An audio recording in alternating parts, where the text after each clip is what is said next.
She looked me in the eye and told me to leave. Not quietly, not in private, but in front of strangers, music blasting from the DJ booth, my heart pounding louder than the bass. I had spent $9,300 planning the trip of her dreams. And all it took was one sentence from my mother to make me feel like I didn't belong in my own family. My name is Zoe Parker. I'm 30.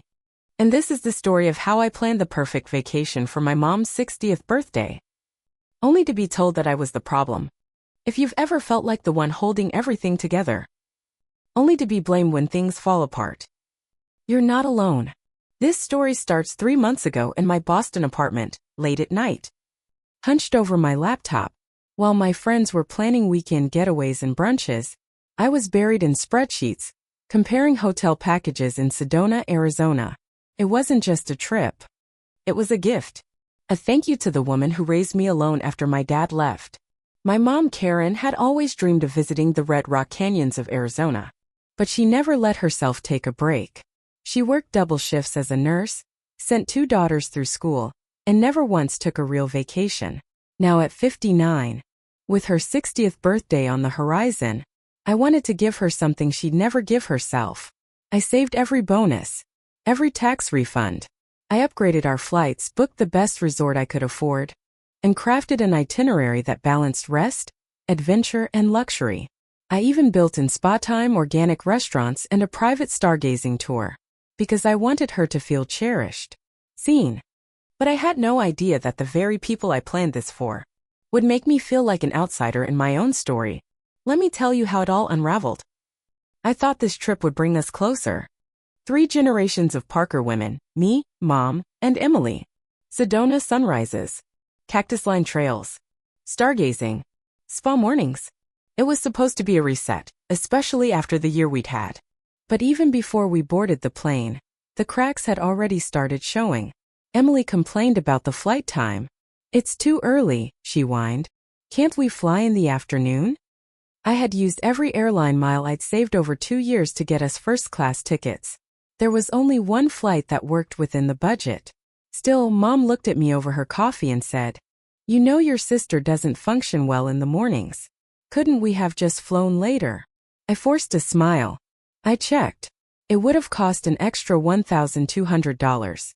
And we'd missed the sunset tour. Neither of them responded. Instead, Emily went back to scrolling on her phone. And Mom sighed as if she were the one making sacrifices. That was the first moment I felt it. That subtle, invisible weight of being the responsible one, again. But I told myself it was just nerves. Things would get better once we arrived. We landed in Arizona to clear skies and red sandstone cliffs glowing in the late afternoon sun. As we stepped into the resort lobby, Mom finally smiled. "Oh, Zoe. This place is stunning." For a brief second, I felt vindicated. Maybe, just maybe, this would go well. Emily darted ahead to pick bedrooms. "Which one's mine?" she called out, already dragging her suitcase toward the biggest door. "I gave Mom the master," I said gently. "You and I can take the others." "But I want the one with the view," she protested. "Why do you always get to decide?" "I didn't take the view," I replied calmly. "I booked the smallest room for myself. You can have the partial view room if you want." Emily didn't even say thank you. She just huffed and walked in. I unpacked in silence. My room faced the parking lot, but it didn't matter. This trip wasn't about me. I kept telling myself that. That night, we had dinner reservations at a place Mom had bookmarked years ago but never gone to. I had to book it 2 months in advance and pay a deposit. We arrived and were seated outside with a view of the canyon at sunset. It was perfect. Until it wasn't. Emily pushed her plate away after 2 bites. "This trout tastes weird. Can I just get fries or something?" "I can ask the waiter," I offered quickly, hoping to keep the peace. Mom looked uncomfortable. "Maybe next time let's eat somewhere more familiar." That stung. But I nodded. "Of course." Back at the hotel, I suggested we try the spa in the morning, followed by a hike. "I promised Madison I'd call her," Emily said, already checking her texts. "Who's Madison?" I asked. "My friend from Instagram. She's in Phoenix but might drive up to hang out. She knows all the best places here." I blinked. I spent months researching what Mom would enjoy. "She'll love Madison," Emily interrupted. "Trust me." Mom didn't say anything. And that silence said everything. The next day, I woke early and went down to the pool to reserve our cabana. I'd chosen a quiet spot, with shade and misters. I even ordered fresh fruit and sparkling water to be delivered at 10 a.m. By the time I came back upstairs, they were still in pajamas. We might just do shopping today, Emily announced, sipping coffee.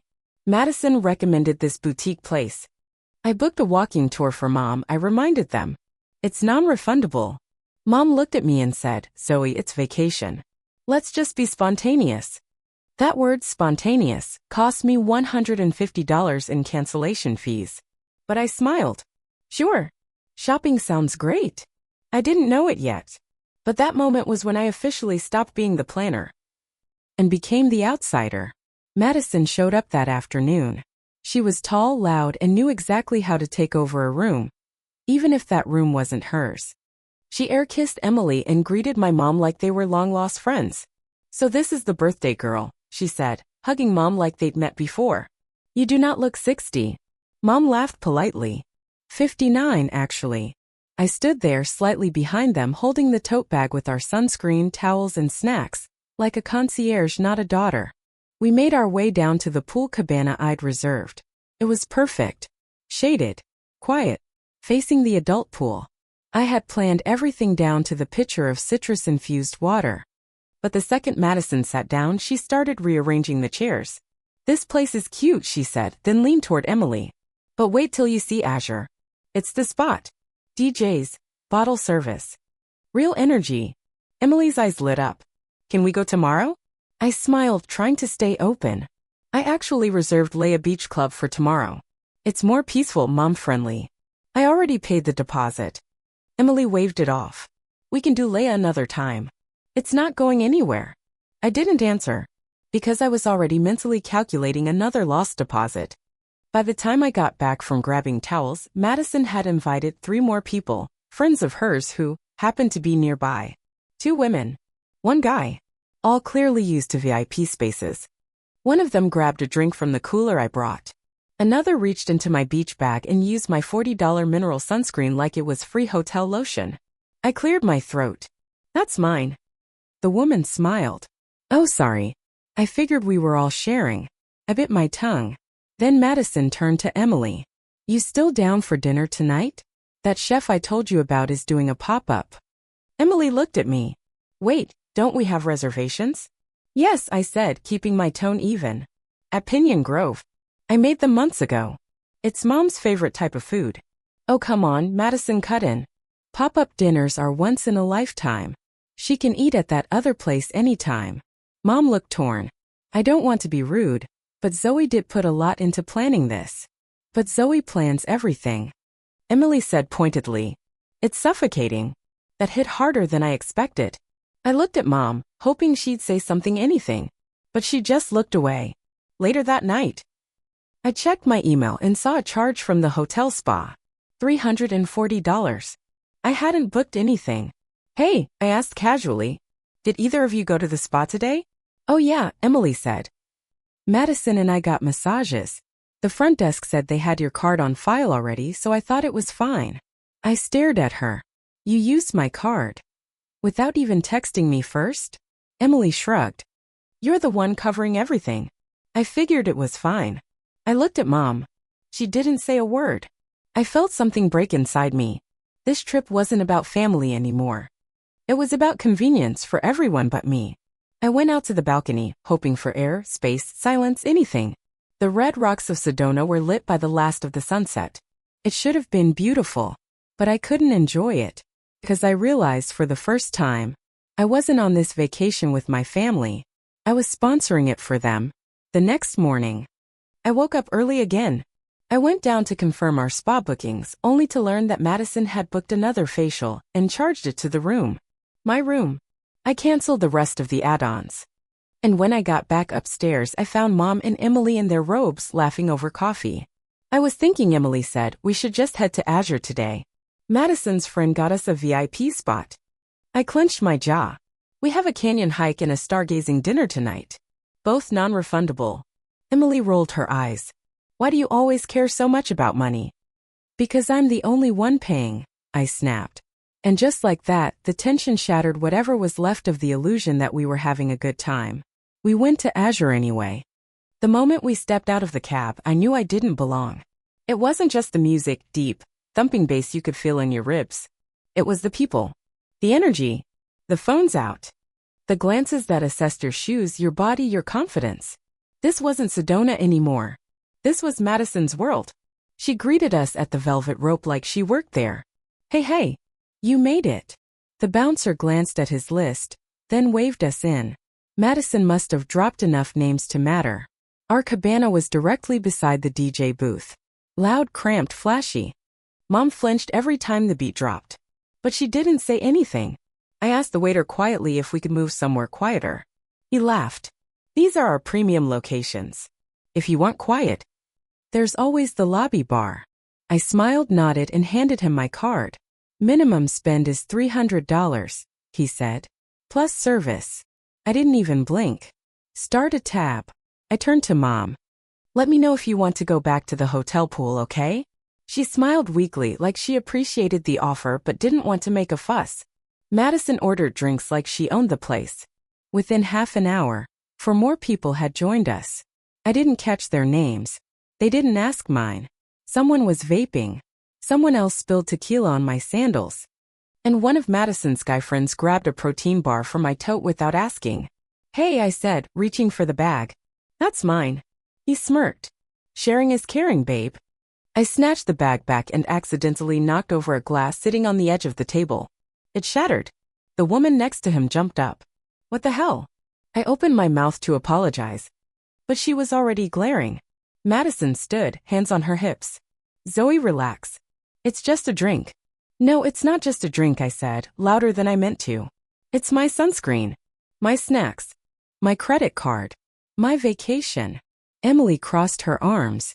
Why do you always have to make everything about you? It's not your job to control every second of our lives. That stopped me. Make it about me? I had planned every second of this trip around them. Every dollar, every detail. And now I was the problem? Mom stood slowly. Let's not make a scene. No, I said. We're past that. I turned to Madison's group. You've been drinking on my dime for 2 days. You've used my things without asking. And you don't even know my name. Someone muttered something under their breath. I looked at Mom. Do you want to go back to the hotel? We can still. She shook her head. Zoe, just stop ruining this trip. Please. Just leave if you can't handle it. For a second. I couldn't move. Not because she said it, but because of how easily she said it. Like she'd been holding it in. Behind her, Emily looked smug. Madison looked entertained. I felt like I was standing on stage in front of a silent crowd, waiting to see if I'd cry or yell or break. I did none of those things. Fine, I said, voice shaking. I'll give you the trip you wanted without me. No yelling. No drama. Just calm. I picked up my bag and walked away. The music behind me was deafening, but inside it was dead quiet. No anger. No panic. Just clarity. I walked out of Azure without looking back. The bouncer gave me a nod like he'd seen this before. Maybe he had. I got a cab, sat in the back seat, and stared out at the red rocks in the distance. As the driver pulled away, I realized something. This was supposed to be the trip where I showed my mom how much I loved her. Instead, it became the moment I learned how much I loved myself. Back at the hotel, I packed my things. I folded my clothes neatly, labeled the folders with the remaining reservation codes, wrote a detailed note explaining how to access every booking, what times to show up, who to ask for. I left it on the coffee table. Then I went downstairs to the front desk, still wearing the same sandals Madison's friend spilled tequila on. I didn't even care. Hi, I said to the concierge. I'm checking out early, but my mom and sister will be staying. Can you make sure they still have access to everything I've arranged? He nodded. Of course. I updated the credit card on file to Mom's, transferred the leftover spending money to her account, booked my flight home. It cost more than I planned, but peace? That was priceless. I didn't cry in the cab, didn't cry at the airport, not while booking the flight, not while eating a bland sandwich I couldn't taste. I kept it together because breaking down would make it real. It wasn't until I sat down in my middle seat, between a quiet woman reading a romance novel and a teenage boy watching TikToks with no headphones, that the tears came. Not dramatic sobs. Just quiet ones. Steady and sharp, like my body had decided to exhale all the things I wasn't allowed to feel at that beach club. The woman beside me didn't ask questions. She just handed me a tissue. And somehow that hit harder than anything else. When I landed in Boston after midnight, the world felt quiet. My apartment was dark and cold exactly as I'd left it. But I didn't turn on the lights. I walked through the room slowly, still in my travel clothes, and collapsed onto the bed without even pulling back the covers. I slept for 10 hours. When I woke, it was almost noon. And for the first time in weeks, no one needed me. No schedules. No demands. No adjusting to someone else's drama. Just me. I made coffee, stared out the kitchen window, and debated whether to turn my phone back on. I already knew what I'd find. And I was right. 17 missed calls. 12 from Mom. 5 from Emily. Dozens of texts. They started angry. Mom, I can't believe you left like that. You ruined everything. Emily, wow, way to make Mom's birthday all about you. Then they shifted. Mom, are you okay? Just let us know you're safe. Please call me. I'm worried. Emily, you were out of line, but we should talk. Mom hasn't eaten since last night. I turned off my phone again. Not out of spite, but because I needed space to think without guilt whispering in my ear. Around 4 p.m., my phone rang again. It was Jessica, my best friend since college. I hesitated, then picked up. Hey, I said softly. Zoe, she breathed. What's going on? Your mom called me. That caught me off guard. She called you. She said you left the trip early and won't answer her calls. She sounded panicked. I sighed. And before I knew it, I told Jessica everything. From the moment I booked the trip to the shattered drink at Azure. I told her how I'd saved for months. How Emily had used my card without asking. How Mom said just leave. I expected Jessica to comfort me. What I didn't expect was her anger. They did what? She snapped. I mean, I guess I could have been more flexible. No, she interrupted. Zoe, you were the only adult on that trip. You carried the entire thing. And when you finally spoke up, they punished you for it. I went quiet. Look, she said, softening. You need wine. And pad thai. I'm coming over. 45 minutes later, Jessica was on my couch with takeout, wine, and ice cream. We watched trash TV and laughed more than I expected to. But at one point she paused and said, Can I ask you something? I nodded. Why are you the one who always has to hold the family together? I didn't answer. Because I didn't know. Maybe because I was the older sister. Maybe because Mom was tired. Maybe because I'd just always been the capable one. But for the first time, I asked myself, what if being capable doesn't mean I should carry it all? Later that night, as Jessica left, she hugged me tight and whispered, You did the right thing walking away. You didn't abandon them. You chose yourself. And that stayed with me. The next morning I turned my phone on and scrolled through Instagram. Emily had posted pictures. Her and Madison drinking cocktails. Mom smiling, but in one photo she was sitting alone at the hotel bar, staring off into space. She didn't look happy. She looked lost. That night, my doorbell rang. I wasn't expecting anyone, but when I opened the door, Mom and Emily were standing there. Backpacks. Tired eyes. Silence. You're supposed to be in Arizona, I said. We came back early, Mom replied softly. Can we come in? And just like that, everything changed. The three of us stood in my living room. It was quiet, so quiet. I could hear the hum of my refrigerator and the ticking of the wall clock. None of us spoke for a few seconds. Then Mom said, We need to talk. Emily shifted uncomfortably. I crossed my arms.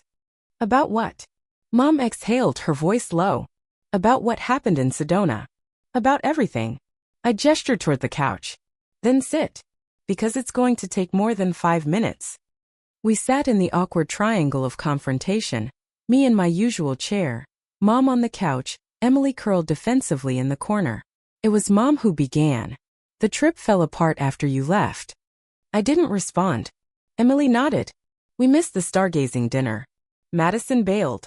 And we couldn't figure out how to use any of your reservations.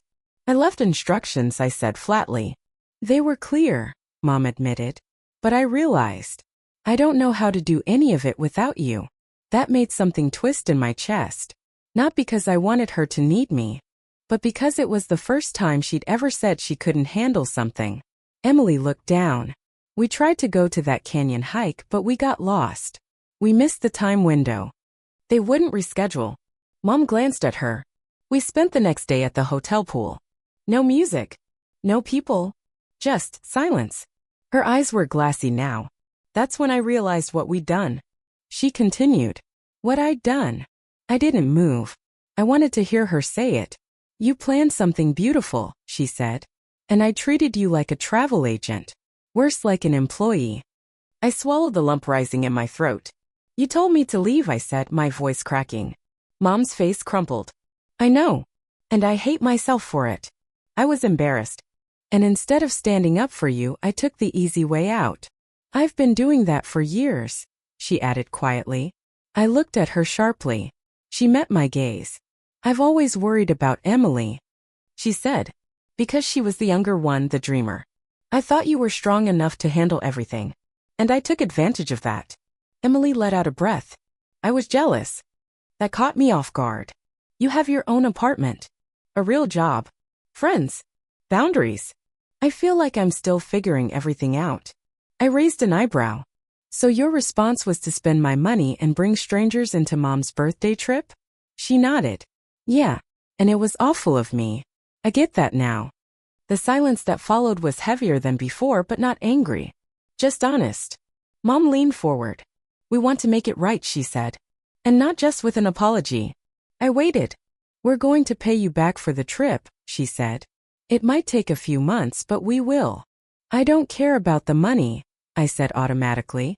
But part of me did. Emily spoke up. It's not just about the money. It's about respecting the person who made all of it happen. That part? That hit. Mom continued. We talked on the plane ride home. And we've agreed we need help. Real help. I tilted my head. What kind of help? Family therapy, Mom said. I already called a practice near your place. They take our insurance. I have their card. I stared at her. This was the woman who used to say therapy was for people who can't handle real life. And now she was sitting in my apartment, asking for it. Emily pulled out a crumpled brochure from her bag and placed it on the table. 3 sessions to start, she said. If you're willing. I didn't answer right away. Because the part of me that was still hurt, still raw, still trying not to cry, didn't want to trust it too soon. But the part of me that had waited years for someone in my family to see me. To really, truly see me. That part leaned forward, looked at them both, and said quietly. Okay. But this time, I'm not the one fixing it alone. We talked for another hour that night. About old memories. About moments we never understood properly. Mom apologized again. Emily hugged me without being asked. It wasn't perfect. But it was real. And that was enough to begin. 6 months later, we tried again. No first-class flights. No luxury resort. Just a lakeside cabin in Vermont, a 3-hour drive from Boston. It was small, quiet, peaceful, and most importantly, it was planned together. We split the responsibilities. Emily handled groceries and meal prep. Mom booked the cabin and coordinated transportation. I let go of control. A little. The first night, we sat on the porch watching the sun set over the water, hot mugs of tea warming our hands. It was the kind of silence I used to resent. But now it felt earned. We played board games, took hikes, read books. We had one small argument over a canoeing plan Emily forgot to confirm. Old habits almost crept in. But instead of shutting down or assigning blame, we talked it through. Mom apologized. Emily admitted she dropped the ball. And I didn't have to raise my voice or sacrifice my peace to keep everyone together. That night, after dinner, Mom raised her glass and said, to Zoe, who taught us that love isn't about doing everything for everyone. It's about being honest enough to walk away when it's too much. And strong enough to come back when it matters. Emily clinked glasses and added, and to not taking each other for granted anymore. I smiled. For real this time. Because in that moment I felt seen. Not just needed, not just responsible, but loved for who I was, not what I could organize, plan, or pay for. It didn't erase the pain of what happened in Sedona, but it transformed it. Pain, when acknowledged, can become something else. A turning point. A reset. A new chapter. Therapy hadn't fixed everything overnight, but it gave us language. It gave Mom the words to say, "I'm sorry," without excuses. It gave Emily the awareness to see beyond her own comfort. And it gave me permission to stop holding it all together and start holding space for myself. So here's what I'll say to you if you're still watching. If you're the one in your family who keeps the calendar, makes the calls, plans the birthdays, books the tables, and puts your needs last, you deserve more than quiet gratitude and surface-level thank yous. You deserve respect, consideration, reciprocity, and if you don't get it, it's okay to walk away. Not out of spite, but out of self-worth. Sometimes leaving isn't abandonment. Sometimes it's a mirror. Sometimes it's the only thing that makes the people around you finally see what you've been carrying.